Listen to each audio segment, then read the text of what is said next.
నమస్తే, నేను మీ మేరు రాజేష్. ఈ వీడియో చూస్తున్న మిత్రులందరికీ మీరు మీ వాట్సాప్ గ్రూప్లలో షేర్ చేయండి. అయితే ముఖ్యంగా వీడియో ఎందుకోసం అంటే తెలంగాణ రాష్ట్రంలో అండ్ పక్క రాష్ట్రాల్లో కూడా ఏదైతే ఆన్లైన్ బెట్టింగ్ సంబంధించి యువత ఎక్కువగా అడిక్ట్ అయ్యి ఆన్లైన్ బెట్టింగ్కు అడిక్ట్ అయ్యి చాలామంది యువత ప్రాణాలను కోల్పోతున్నారు.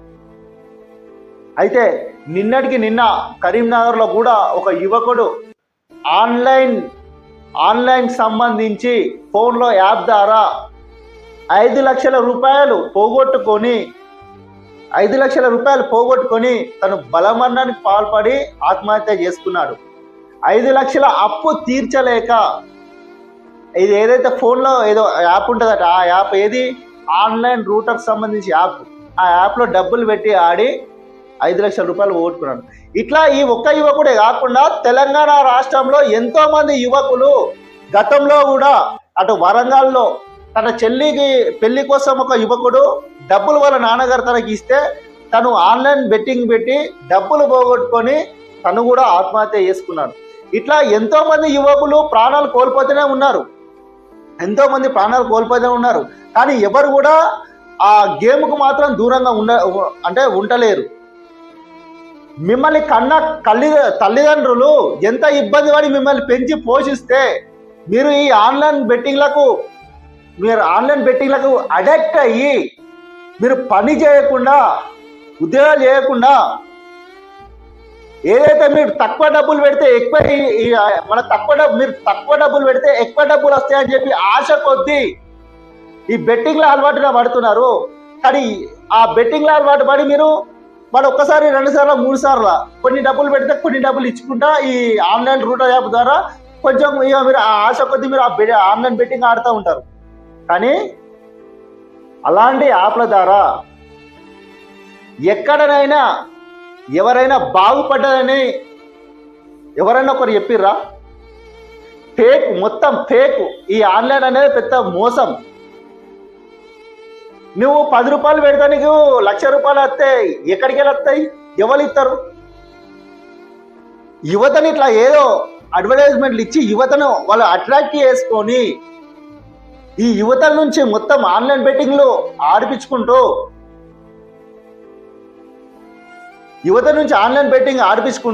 ఇట్లా ఒకరి నుంచి మరొకరు ఇట్లా ఇన్ని డబ్బులు వస్తాయి, ఈ గేమ్ ఆడితే ఇన్ని డబ్బులు వస్తాయి అని చెప్పి నువ్వు కూర్చున్నాను, నువ్వు గేమ్ ఆడుతుంటే నీ పక్కపు ఉన్నాడు కూడా గేమ్ ఆడతాడు. కానీ అది ముచ్చట ఎవరికి తెలియదు. పెద్ద మోసం ఇది. ఈ ఆన్లైన్ బెట్టింగ్ అనేది మోసం. ఇట్లా ఎంతో మంది ప్రాణాలు కోల్పోతున్నారు, తల్లిదండ్రులు మొత్తుకుంటున్నారు. కానీ ఈ ఆన్లైన్ బెట్టింగ్ల యాప్లను అటు సెంట్రల్ గవర్నమెంట్ బ్యాన్ చేస్తలేదు, ఇటు యువకులు మాత్రం వీళ్ళు ఆడకుండా వీళ్ళు కూడా లేరు, అటు కన్న తల్లిదండ్రులకు శోక మిగులుస్తారు లాస్ట్కు. గతంలో కూడా ఈ రూటర్ యాప్ ద్వారా ఏదైతే ఆన్లైన్ బెట్టింగ్ల ద్వారా నిజామాబాద్ జిల్లాలో ఒక కుటుంబమే అప్పులు కట్టినా కానీ వాళ్ళ కొడుకు ఆన్లైన్ బెట్టింగ్లకు అలవాటు పడి ఇన్ని కోట్ల రూపాయలు అప్పులు చేస్తే ఆ కోట్ల రూపాయలు అప్పులు కట్టినా కానీ ఇంకా అప్పులు తీరక కుటుంబం మొత్తము ఆత్మహత్యకు పాల్పడ్డది. గతంలో ఏపీలో కూడా ఒక ఇన్సిడెంట్ జరిగింది. చాలా జరుగుతున్నా కానీ యువత మాత్రం అస్సలు మారడం లేదు. అసలు ఈ ఆన్లైన్ బెట్టింగ్ యాప్లను ప్రమోషన్ చేసే వాళ్ళను అటు కేంద్ర ప్రభుత్వాలైనా ఇటు రాష్ట్ర ప్రభుత్వాలైనా సరే ఎవడెవడో ఈ యాప్లను ప్రమోషన్ చేస్తారో వాళ్ళు ఫస్ట్ వాళ్ళపైన కఠిన చర్యలు తీసుకొని వాళ్ళని లోపల వేసి ఈ యాప్ల పైన కూడా అటు కేంద్ర ప్రభుత్వం ఏదైతే ఈ యాప్లను తొలగించడానికి చాలాసార్లు చెప్పే ఏదైతే ఈ ఆన్లైన్ బెట్టింగ్ యాప్లు తీసేస్తామని చెప్పి కానీ ఇంతవరకు ఈ యాప్లను తీసేస్తలేదు. ఎంతో మంది యువత ఈ యాప్లకు బలవుతున్నారు. కానీ ప్రభుత్వాలు మరి ఎందుకు తీసేస్తలేవు? దీనిపైన ప్రభుత్వాలు ఈ యాప్లను తొలగించే ప్రయత్నం చేసి ఇప్పటికైనా ఈ ఆన్లైన్ బెట్టింగ్లకు ఎంతమంది యువకులు అడిక్ట్ అవుతారు? ఒక నెల రోజులలో ఈజీగా ఒక 10 మంది ఆన్లైన్ బెట్టింగ్లో పడి ఆన్లైన్ బెట్టింగ్లో మోసపోయి అప్పులు కట్టలేక చనిపోతున్నారు. ఏ పేపర్ చూసినా అదే వార్తలు వస్తున్నాయి. యువకులారా, మీరు కూడా ఆలోచించండి. ఎందుకంటే ఈ ఆన్లైన్ బెట్టింగ్ల ద్వారా మీకు రూపాయి వచ్చేది ఉండదు. మీ డబ్బులే వాడు ఎత్తుకోబోతాడు, అంతే తప్ప మీకు వచ్చేది ఉండదు. మీరు 10 రూపాయలు పెట్టి 100 రూపాయలు వస్తాయని ఆశపడతారు, కానీ ఆ ఆశ నిరాశనే అవుతుంది. ఒకసారి 2 సార్లు 3 సార్లు వాడు మీకు 10 రూపాయలు పెడితే 100 రూపాయలు ఇస్తారు, 200 ఇస్తాడు, కానీ తర్వాత మీకు డబ్బులు ఇయ్యాడు, మీ డబ్బులనే వాడు తీసుకుపోతాడు. ఇట్లా చాలా మంది యువకులు ఎంతో మంది ఆత్మహత్య పడుతున్నారు. ఇట్లా పేరెంట్స్ కూడా, యువకుల వల్ల పేరెంట్స్ కూడా ఆత్మహత్యలు చేసుకుంటారు. కొడుకులు చేసిన అప్పులు కట్టలేక పేరెంట్స్ చాలా మంది చనిపోతున్నారు. కాబట్టి మీరే ఇకనైనా మారి ఈ ఆన్లైన్ బెట్టింగ్లకు దూరం ఉండి, ఈ ఆన్లైన్ బెట్టింగ్ కాక ఇంకా క్రికెట్ బెట్టింగ్ అంటారు, ఏమేమో బెట్టింగ్లు ఆడుతూ ఉంటారు. ఈ బెట్టింగ్లకు ఫస్ట్ దూరంగా ఉండండి. దూరంగా ఉండి నీ ఫ్యామిలీని ఫస్ట్ నీ ఫ్యామిలీని నడిపించుకునేటట్టు, నువ్వు ఏదో ఉద్యోగం చేసుకున్నా సరే నీ ఫ్యామిలీని నడిపించుకున్నట్టు ఉండాలి. కన్న తల్లిదండ్రులకు శోకం మిగిలించకుండా మీరు బతకండి. ఇటు రాష్ట్ర ప్రభుత్వాలైనా సెలబ్రిటీస్, ముఖ్యంగా కొంతమంది సెలబ్రిటీస్ ఈ రూటర్ యాప్ అని ఈ యాప్లని ప్రమోషన్ చేస్తున్నారు. ఫస్ట్ మీరు ఆ ప్రమోషన్ చేస్తున్నారు, మీరు బంద్ చేయండి. రాష్ట్ర ప్రభుత్వాలకు చెప్తున్న, ముఖ్యంగా ఈ సెలబ్రిటీల పైన కూడా చర్యలు తీసుకోండి. ప్రమోషన్కు యాప్లకు ఎవరెవరు సహకరిస్తున్నారో వాళ్ళని కఠినంగా శిక్షించి ఫస్ట్ లోపల పడేది. ఆన్లైన్ బెట్టింగ్ అనేది యువత ముఖ్యంగా ఇది మొత్తం ఫేక్. ఈ ఆన్లైన్ బెట్టింగ్కు ఇప్పుడు కూడా మీరు అలవాటు పడకండి. ఈ అలవాటు పడి మీ ఫ్యామిలీని దూరం చేసుకోకండి.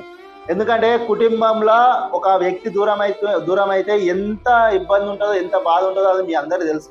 అయినా కొంతమంది బలాదుర్గా తిరిగే వాళ్ళైనా, ఉద్యోగం లేక బయట ఉండే వాళ్ళు వీళ్ళు చాలా మంది ఉన్నారు. ఇట్లా చేసే వాళ్ళే ఎక్కువ మొత్తంలో ఈ ఆన్లైన్ బెట్టింగ్కు పాల్పడుతున్నారు. కానీ ఇప్పటికైనా మారి సక్రమంగా మీరు ఉండి, ఆ ఆన్లైన్ బెట్టింగ్ అనే పెద్ద మోసం అని చెప్పి మీరే ఒకరికి చెప్పేటట్టు మీరు ముందరికి, ఆన్లైన్ బెట్టింగ్ ఎవరైనా ఆడుతుంటే మీ పక్కన కూర్చొని ఎవరెవరు ఆడకుండా వాళ్ళని చేసి ఈ ఆన్లైన్ బెట్టింగ్కు దూరం ఉంచండి. ఇప్పటికైనా తల్లిదండ్రులు మీరు మీ పిల్లలను ఈ ఆన్లైన్ బెట్టింగ్లు ఆడకుండా మీరు ఎట్లా అంటే ఆన్లైన్ బెట్టింగ్ ఆడుతుంటే నెమ్మదిగా వాళ్ళకు ఆన్లైన్ బెట్టింగ్ ఆడదు బిడ్డ అని ఇట్లా నెమ్మదిగా చెప్పండి. ఆన్లైన్ బెట్టింగ్ ఆడితే ఇన్ని బాధలు కలుగుతున్నాయి బిడ్డ, ఇట్లా జరుగుతూ ఉన్నాయి, ఎంతో మంది చనిపోతున్నారు అని చెప్పి మీరే చెప్పుకొని మీ పిల్లలకు అట్లా ఆన్లైన్ బెట్టింగ్లకు దూరం ఉంచండి. యువత మేము చెప్పేది ఏంటంటే, మన కర్తవ్యం ఛానల్ తరఫున ఆన్లైన్ బెట్టింగ్లకు మీరు ముఖ్యంగా దూరం ఉండండి. ఈ ఆన్లైన్ బెట్టింగ్లు మీరు ఆడితే మీ ఫ్యామిలీలకు దూరం అవుతారు, ఫ్యామిలీలు ఇబ్బందుల పాలవుతాయి, అప్పుల పాలవుతాయి, రోడ్డున పడతారు. ఎంతో మందిని చూస్తున్నాము, చాలా మటుకు ఆత్మహత్యలే దిక్కైతున్నాయి. లాస్ట్కు అప్పులు కట్టలేక ఇంటి ముందలాగా వచ్చి లొల్లి చేస్తూ ఉంటారు. ఇది యువత మా ఛానల్ తరఫున మేము మన కర్తవ్యం ఛానల్ తరఫున తెలియజేస్తున్నాం.